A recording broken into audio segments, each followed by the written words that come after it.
Andan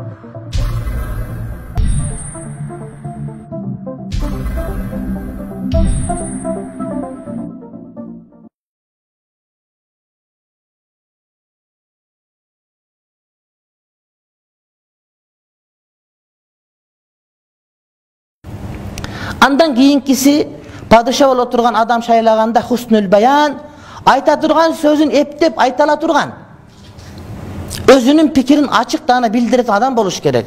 Эки сөзүн эптей албаган адам, өзүнүн оозундагы сөзүн шурудай кылып тизе албаган адам сен ишиңи жыргатып апара албайт деле. Мен сүйлөй албай атам, мен билбей атам, өзүңөр каалаганын билип алгыла деп мококтонуп, дутуктанып тура турган болсо болбойт. Ошон үчүн пайгамбар алейхиссалам Курани Каримде Hazreti Musa алейхиссалам эмнеде дуа кылган? Вахлул уктата мин лисани яфкаху каули. Менин тилимдеги байланышты түйүндү алып сал, о Кудай Таалам. Rabbi şrah li sadri. Kuday Taala men жүрөгүм aç.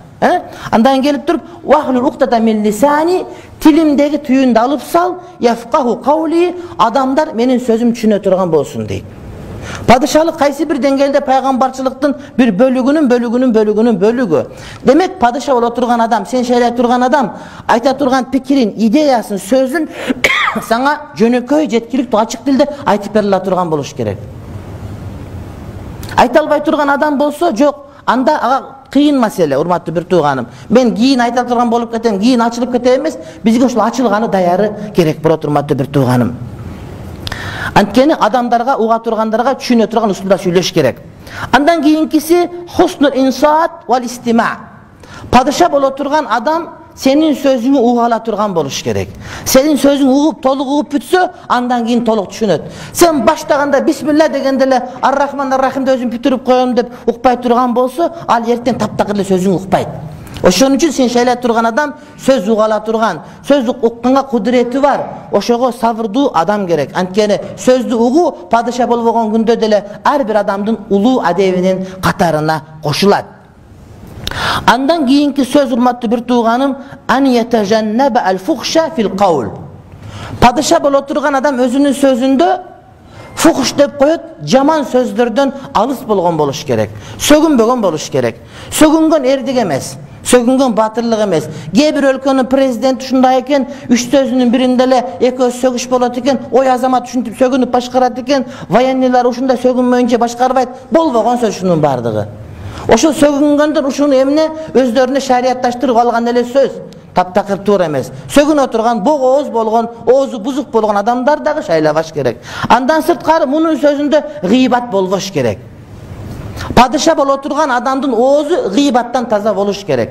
Gıybat degen emine? Gıybat degen birönün bir işi var, ayığı var. Oşol ayıbın elge jariya kılasın. Anın butu aksak, bunun gözü kılır, ana bunun oğuzu ışık, bunun atası mınday, apası mınday deyip başka bir öjünü söyleysin. Oşol adam oşanı uqsa, namustana turgan bolsa, açuluna turgan bolsa, mına oşul gıybat. Erten görösüңөр gıybattardın konkursu bolot. Birin biri jamandap atkan, birin biri aytıp atkan, öz aytıp biröөгө ayttırıp atkan, gezitten jazdırıp atkan. Sen prezidentlikке talapkер болуп атасыңбы? Өзүң айттыр, мактат, макул ошого. Бирок бирөөнү жамандаганың ал жакшы эмес. Эгерде сен ошол бирөөнү жамандатып аткан, анын бардыгынын кезити бар, бардыгынын таанышы бар. Бирөөнү гыйбат кылдырып аткан болсо, ага добуш бербе. Анткени ал эртең сени жарытпайт, жыргатпайт сени. Пайгамбарлар гыйбат кылышкан эмес. Гыйбат өлүп калган бир туугандын этин жегенге барабар күнөө. Анан бир тууган этин жеген адам сага эмне жакшылык кылмак беле? Ekincisi uşakçılık. Uşak söyley turgan adam, biröөнүн sözün başka biröөгө taşıp bara turgan adam. Oşol padişah bolo turganдар senin dostuң, senin tayakiň, senin jeğeniň çoğu çay içip bile жүргөн biröөлөр. Sen bilesin, uşak aytçı jok bile. Eger uşak ayta turgan bolsa, bir tuğanyň bolsa dagany şaylabaşyň gerek. Biröөнүн sözün başka biröөгө, ekönүn ortasındaky mamileni buzup üçin söz taşıp turgan bolsa, bul uşakçı bolot. Andan keyinkisi urmatly bir tuğan kazip jalgan süylögön.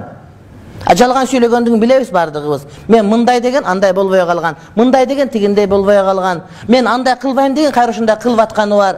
Арак ичпем да арак ичип атканы бар. Көз ачыктар жөнүндө сүйлөп атканы бар. Башка кылып айтор арам нерселерди кылып жалган сүйлөп аткандар болсо, жалган сүйлөгөнгө добушуңу бербешиң керек. Берсең кыяматта урматтуу бир тууганым жооп бересиң. Андан кийинкиси буктан, жок жерден башкага курулай доомат кылгандар болот.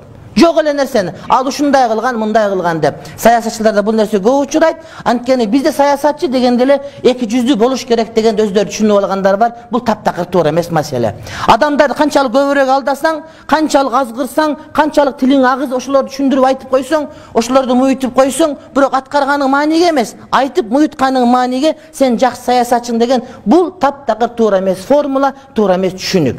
Чыныгы саясат адамдарды алдабай, колунан келгенин айтып, өзү келечекти көрө билип, ошо билген келечегине, келечек көрө билгенде көз ачык болду деген сөз эмес, балким тажрыйбанын негизинде. Ушундай кылсак дегендей болот, мындай кылсак дегендей болот, түшүндүүлүк мындай болот деп, мамлекет кантип өнүктүрөт дегенди жөнөкөй айтып берип, реалдуулуктан качпаган, жалган айтпаган саясатчы болот.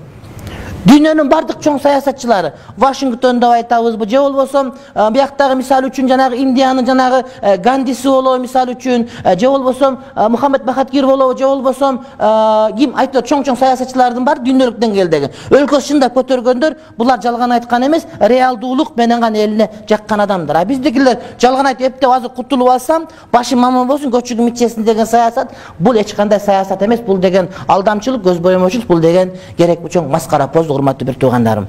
Ошон үчүн доомат кылып, бири-бирине жалгандан айтып, жок нерсени айттырып коюп, кийин ушундай экен, кечирип кой дей турган болсо, ага дагы добуш бербей турган болуш керек. Анткени жалганчылык, ушакчылык, гыйбат, доомат, ушак айткан адамдардын бардыгы адамдардын ишеничин жоготуп коет. Адамдарга ишеничти жоготкон адамдан эч убакта жакшылыкты күтүүнүн өзүнүн кереги жок.